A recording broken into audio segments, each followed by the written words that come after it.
Au cours des 14 derniers siècles, l'islam n'a produit qu'une seule avancée scientifique majeure. Le voyage dans le temps. Toute société qui accepte véritablement les enseignements de Mohammed est instantanément transportée dans l'Arabie du 7e siècle. Pourquoi? Parce qu'une partie du message de l'islam est qu'Allah veut que vous viviez, pensiez, marchiez, parliez, vous habilliez, mangiez et allez aux toilettes, comme un arabe du 7e siècle.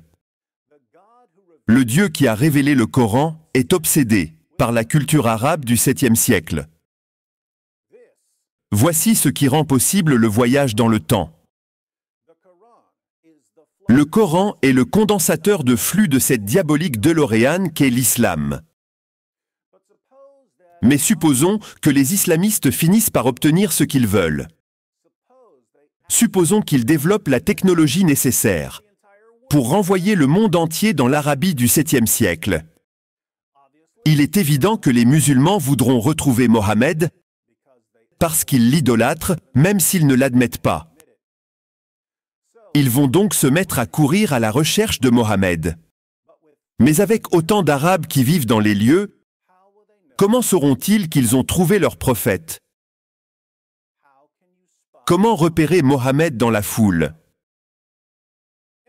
Il est intéressant de noter que c'est précisément la situation décrite dans Sahih al-Bukhari, numéro 63. Anas ibn Malik a dit: alors que nous étions assis avec le prophète dans la mosquée, un homme arriva à dos de chameau. Il fit s'agenouiller son chameau devant la mosquée, lui attacha les pattes avant, puis dit: qui parmi vous est Mohammed? À ce moment-là, le prophète était assis parmi nous et s'appuyait sur son bras. Nous avons répondu: c'est cet homme blanc, appuyé sur son bras.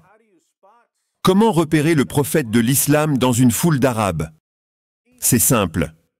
Cherchez l'homme blanc. Mohammed était connu pour sa blancheur épique.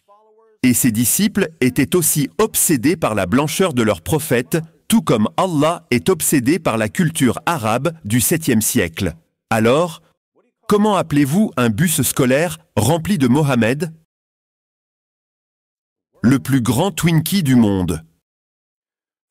Pour en savoir plus sur le prophète le plus blanc de l'histoire, ses nombreux esclaves noirs africains, ses esclaves sexuels et ses adeptes occidentaux, qui prétendent que ses enseignements et son exemple sont la solution aux tensions raciales, n'oubliez pas de vous abonner et de cliquer sur la cloche. Et ne partez pas sans avoir regardé l'une de ces vidéos.